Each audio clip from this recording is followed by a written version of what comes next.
বাবা মাহারা মাত্র 10 বছর বয়সী একটি ছেলে তার বোনের রাগারাগিতে বাড়ি থেকে বেরিয়ে যায় বহু দূরে। সেখানে গিয়ে চারপাশের দোকানপাট, পরিবেশ এবং মানুষজন দেখে তার ব্যবসা করার চিন্তা মাথায় আসে। মানুষজন শুরুতে বিশ্বাসই করছিল না যে সে ব্যবসা করতে পারবে, কিন্তু পরে যখন সে একজনের কাছ থেকে টাকা ধার করে নেমে পড়ে ব্যবসায়ী, তখন সেই সিন দেখে সকলে তার ব্যবসায়িক চিন্তাভাবনার সেলুট না জানিয়ে পারে না। সে আসলে কিভাবে কি করেছিল, আদৌ ব্যবসায় সফল হয়েছিল কিনা এবং কিভাবেই বা হয়েছিল সেটা আমরা মেন ভিডিওতেই জানবো। তো চলুন তাহলে আর বেশি দেরি না করে আমরা সরাসরি মেন ভিডিওতে রিডাইরেক্ট হই।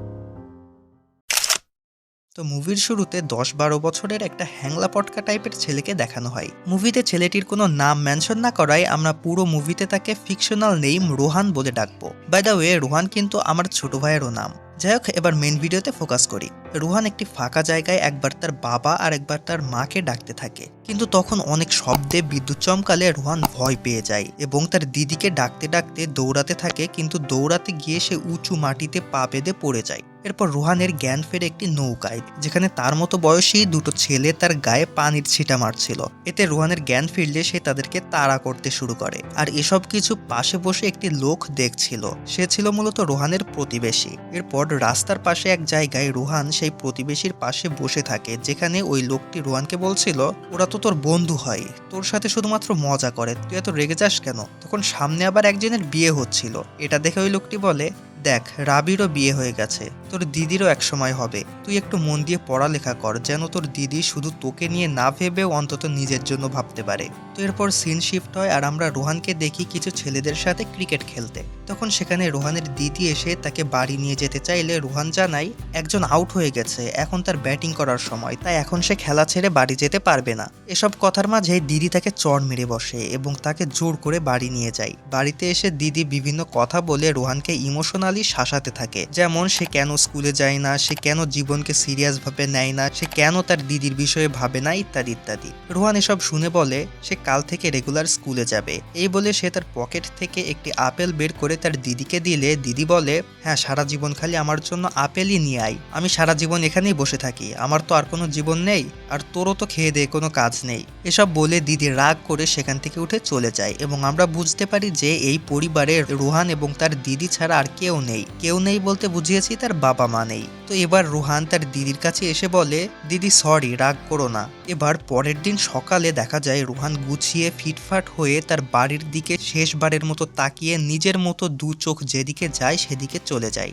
রোহান এক জায়গায় এসে বসে বসে কাল রাতে তার দিদির বলা কথাগুলো ভাবছিল, যেখানে তার দিদি বলেছিল, আমার জন্য সারা জীবন খালি আপেলই নিয়ে আয়, আমি সারা জীবন এখানেই বসে থাকি, আমার তো আর কোনো কাজ নেই, আর তোরও তো খেয়ে দেয়ে কোনো কাজ নেই। এরপর রোহান তার গ্রাম ছেড়ে আরো দূরে চলে যেতে থাকে এবং একটা বাজারে এসে আপেল কিনে খেতে থাকে। খেতে খেতে সে একটি মালবাহী ট্রাক দেখতে পায়।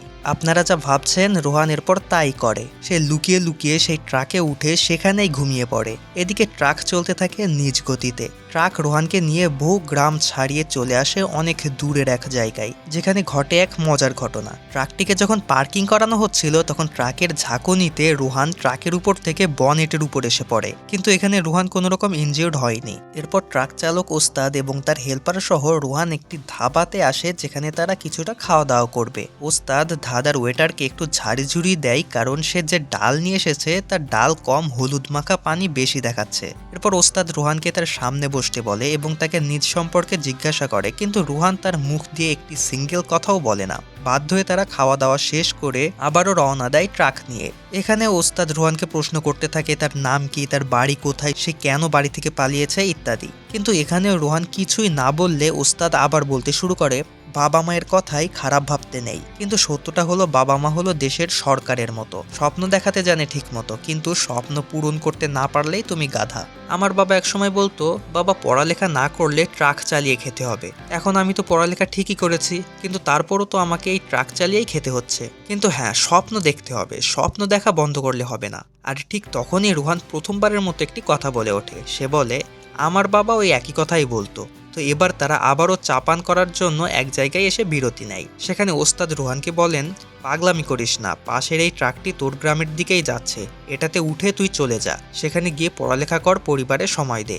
এই কথা শুনে রোহান জানায়, আমার গ্রামে কিছুই নেই, গ্রামে গিয়ে কি করব, এখানে থেকেই কাজ করব, এখানে ট্রাকের মালামাল আনলোড করার কাজ করব।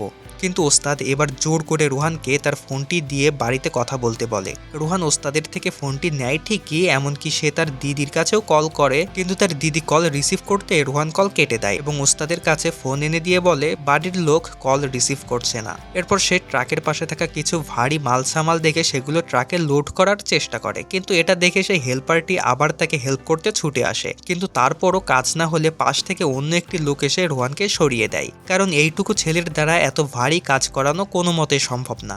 এবার ওস্তাদ বুঝতে পারে না, এই ছেলে তো বেশ নাছোড়বান্দা, একে কিছু একটা করতেই দিতে হবে। এজন্য নেক্সট সিনে ওস্তাদ রোহানকে নিয়ে আসেন একজন মহাজনের কাছে। এখানে ওস্তাদ মহাজনকে বলেন এই ছেলেটি এখানে কাজ খুঁজতে এসেছে, তাকে কি কোনো কাজ দেওয়ার ব্যবস্থা করা যাবে? এই কথা শুনে মহাজন 50 টাকার একটি নোট রোহানকে ধরিয়ে দিয়ে বলেন বাবা, তুমি এখন এটা নিয়ে বাইরে থেকে কিছু চকলেট কিনে খেতে লাগো, তারপর আমরা তোমাকে ডেকে নিচ্ছি। সেই সাথে তিনি হেল্পারকেও রোহানের সাথে যেতে বলেন। রোহান একটি ফলের দোকানে গিয়ে দুটি মালটা নিয়ে দোকানিকে ওই 50 টাকার নোটটি দিলে দোকানি তার থেকে মালটাটি কেড়ে নিয়ে বলে 50 টাকায় দুটি মালটা হবে না। এরপর আমরা ট্রাকের সে ওস্তাদকে দেখি। হেল্পার ওস্তাদকে জিজ্ঞাসা করেন যে রোহানের কাজ ঠিক হয়ে গেছে কিনা, কিন্তু ওস্তাদ জানান এত কম বয়সে ওকে কেউ কাজে নেবে না। মহাজন বলেছেন এত অল্প বয়সী ছেলেকে কাজে নিয়ে চাইল্ড লেবার কেসে ফেলাবে নাকি, ওকে হয় বাড়ি পাঠিয়ে দাও, না হয় এখানে নিজের মতো ছেড়ে দাও। তো এসব কথা বলার মাঝেই সেখানে রোহান চলে আসে। রোহান বলতে থাকে এখানে মালটার দাম অনেক বেশি। এবার ওস্তাদ তার গালে হাত দিয়ে তাকে সাথে করে সামনে হাঁটতে থাকেন। যেতে যেতে ওস্তাদ বলেন চল আমি তোকে তোর বাড়ি পৌঁছে দেই। এই কথা শুনে রোহান বুঝে যায় যে তার কাজের বন্দোবস্ত হয়নি, তাই সে বলে কাজ হয়নি তো কি হয়েছে, চলো আমরা এখানে মালটা বিক্রি করি। এখানে মালটার দাম অনেক বেশি, এখানে দুটি মালটা 50 টাকায়ও দেয় না, কিন্তু আমাদের গ্রামে একটি মালটার দামই 5 টাকা। আমরা যদি এখানে 4টি মালটাও বেচতে পারি তাহলে 90% প্রফিট হবে। রোহানের এমন কৌশলী বিজনেস মাইন্ড সেটআপ দেখে ওস্তাদ তাকে বলেন বাহ, তোর তো ব্রেন অনেক শার্প, তুই স্কুলে যা, পড়ালেখা কর, কাজে আসবে। এবার রোহান বলে ব্রেন শার্প, তাহলে আর পড়ালেখার কি দরকার? তখন ওস্তাদ বলেন তুই যখন পড়ালেখা করবি তখন তোর এই বুদ্ধিমান ব্রেন দিয়ে বুঝতে পারবি সামনে তোকে আরো কি করতে হবে। এরপর ট্রাকে যাওয়া অবস্থায় রোহান বারবার এই ব্যবসার কথা বললে ওস্তাদ বলেন এটা অতটাও সহজ নয় যতটা তুই ভাবছিস। ট্রাকে আরো অন্যান্য মালামাল তো থাকবে, তার উপর আবার পারমিশনও নিতে হবে, ক্রেতাদের সাথে কথাও বলতে হবে, এখানে অনেক বিষয় আছে বাবা। এর থেকে ভালো হয় তুই বাড়ি গিয়ে মন দিয়ে পড়ালেখা কর। এই কথা শুনে রোহান একটু রেগে গিয়ে বলে তুমিও কেন আমার দিদির মতো একই কথা বলছো, খালি পড় আর পড়, পড়ালেখা করে কিচ্ছু হয় না। কিন্তু এখানে মুভিটি বোঝার সুবিধার্থে আপনাদেরকে বলে রাখি ইতোমধ্যে কিন্তু ওই ওস্তাদ রোহানকে নিয়ে তার গ্রামের দিকেই যাচ্ছিল তাকে বাড়ি রেখে আসতে।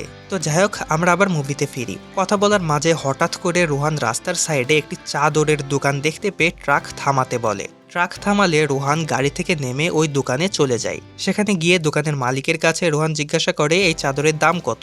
মালিক জানায় 1500 টাকা করে প্রতি পিস। রোহান বলে 1000 টাকায় দেবেন। মালিক জানায় 1000-এ কোথাও পাবে না এমন চাদর। তখন রোহান আবারও বলে আমি যদি আপনার কাছে এই চাদর 1000 টাকায় বিক্রি করি তাহলে কি আপনি কিনবেন? উত্তরে মালিক জানান জানি তুমি কোথাও পাবে না, কিন্তু যদি খুঁজে পাও নিয়ে এসো, কিনবো। এরপর তারা বিজনেস ডিল ফাইনাল করে এবং রোহান সেখান থেকে চলে যায়। এবার সেই হেল্পার রোহানকে বলেন এই টাকায় কি সত্যি পাবে এই চাদর, আর পেলেও পরে যদি এই দোকানদার আর কিনতে না চায় তাহলে কি করবে? উত্তরে রোহান জানায় আমার দিদি যে চাদরের দোকানে কাজ করে সেখানে এর থেকে ভালো চাদর এর থেকে অনেক কম মূল্যে পাওয়া যায়, সেখানে গিয়ে তুমি কিনে নিয়ে আসবে, আমি যাব না। এরপর সে ওস্তাদের কাছে এসে বলে ওস্তাদ আপনার থেকে কিছু টাকা লাগবে আমার। এই কথা শুনে ওস্তাদ একটু হেসে বলে ভালোই চালাক ছেলে রে তুই, গাড়িতে ওঠ। এবার হেল্পার রোহানের কথানুযায়ী চলে যায় তার দিদির সেই চাদরের দোকানে। সেখানে গিয়ে সে অ্যাজ এ র্যান্ডম কাস্টমার হিসাবে রোহানের দিদির সাথে দেখা করে এবং বলে আমি কিছু চাদর কিনবো, আপনি কম রাখবেন? রোহানের দিদি জানায় হ্যাঁ রাখবো, কিন্তু আপনি কয়টা কিনবেন? হেল্পার সাহেব বলেন যে 20টার মতো লাগতো। এটা শুনে রোহানের দিদি একে একে 20টা চাদর তাকে প্যাকেট করে দেয়। পরের সিনে আমরা দেখি রোহান এবং হেল্পার দুইজনই পি করছিল, আর সেখানে তারা একসাথে গলা মিলিয়ে হাম হোঙ্গে কামিয়াব গান গাচ্ছিল। একটি হোটেলে তারা খাবার খেতে বসলেও দুইজনে ওই গানটি গাইতে গাইতে আসলে ওস্তাদ জিজ্ঞাসা করেন কামিয়াব তাই না? যদি ওই দোকানদার এতগুলো মাল না কেনে তাহলে তুমি কি করবে? এই প্রশ্নের জবাবে রোহান ও হেল্পার আবারও জুড়ে দেয় हम होंगे कामयाब, हम होंगे कामयाब, हम होंगे कामयाब एक दिन। हो मन में है विश्वास, पूरा है विश्वास, हम होंगे कामयाब एक दिन। এটা শুনে ওস্তাদ একটু হাসেন এবং এরপর সেদিনের খাওয়া দাওয়া শেষ করে পরের দিন তারা আবারও চলে আসেন ওই চাদরের দোকানে। হেল্পার চাদরের প্যাকেটগুলো দোকানের মালিকের সামনে রাখেন আর রোহান বলে, এই নেন আপনার চাদর। এবার দোকানের মালিক চাদর টেস্ট করে বলে, আমি যদি এখন তোমার থেকে এই মালগুলো না কিনি তাহলে তুমি কি করবে? জবাবে রোহান হাসি মুখে উত্তর দেয়, সমস্যা কি, দোকান তো আরও আছে আঙ্কেল। ছেলেটির এমন সাহসিকতা শুনে মালিক একটু হেসে তার পকেট থেকে টাকা বের করে রোহানের টাকা তাকে বুঝিয়ে দেন। রোহানও টাকাগুলো পেয়ে বেশ খুশি হয়। এটা তার জীবনের প্রথম ব্যবসায়িক পদক্ষেপ ছিল। খুশি হবেই না বা কেন? শুধু রোহানই নয় বরং ওস্তাদ এবং হেল্পার দুজনই রোহানের উপর অনেক গর্ববোধ করে রোহানকে বলে, সাব্বাস বেটা, অবশেষে কামিয়াব হয়েই গেছিস তাই তো। এরপর তারা গাড়িতে উঠে আবারও যেতে থাকে, কিন্তু কোনো নতুন গন্তব্যে নয় বরং রোহানেরই নিজ গ্রামের উদ্দেশ্যে। ভোরবেলা তারা রোহানকে নিয়ে পৌঁছে যায় তার বাড়িতে, যেখানে তার দিদি থালা বাসন ধুচ্ছিল। আর সে রোহানকে দেখেই ছুটে আসে তার কাছে এবং তাকে জড়িয়ে ধরে। রোহান তাকে তার অর্জিত টাকা দেখালে সে মজা করে তাকে একটা চড় মারে। এরপর ওস্তাদ রোহান এবং তার বোনের সাথে কুশল বিনিময় করে রোহানকে কিছুটা আদর দিয়ে সেখান থেকে বিদায় নেন। পরের দিন দিদিকে রোহানের ঘুম ভাঙাতে দেখা যায়। সে রোহানকে ডাকছিল। অনেক ডাকার পর রোহানের ঘুম কিছুটা ভাঙে। তখন দিদি তাকে গুড মর্নিং জানায়। সে রোহানকে বলে, স্কুলে যাবি না? রোহান মাথা নাড়িয়ে না বোধক ইঙ্গিত দিলে দিদি তার সাথে আদুরে মজা করতে থাকে। এরপরের সিনে দেখা যায় রোহান বেশ সেজে গুজে ফিটফাট হয়ে স্কুলের উদ্দেশ্যে রওনা দেয়। তখন রোহানের সাথে তার সেই দুই বন্ধুও যুক্ত হয়। আর এভাবেই গুড এন্ডিং ঘটে এই অসাধারণ ইন্সপাইরেশনাল মুভিটির। তো এই ছিল আমাদের আজকের ভিডিও। আশা করি আজকের এই ভিডিওটি আপনাদের যথেষ্ট ভালো লেগেছে। যদি ভালো লেগেই থাকে তাহলে অবশ্যই ভিডিওটিতে একটি থামস আপ দিয়ে যাবেন অ্যান্ড এমন ভিডিও পরবর্তীতে দেখতে অবশ্যই চ্যানেলটি সাবস্ক্রাইব করে রাখবেন। তো দেখা হচ্ছে এরপর অন্য কোনো ভিডিওতে। I'll see you next time. Till then take care, bye by.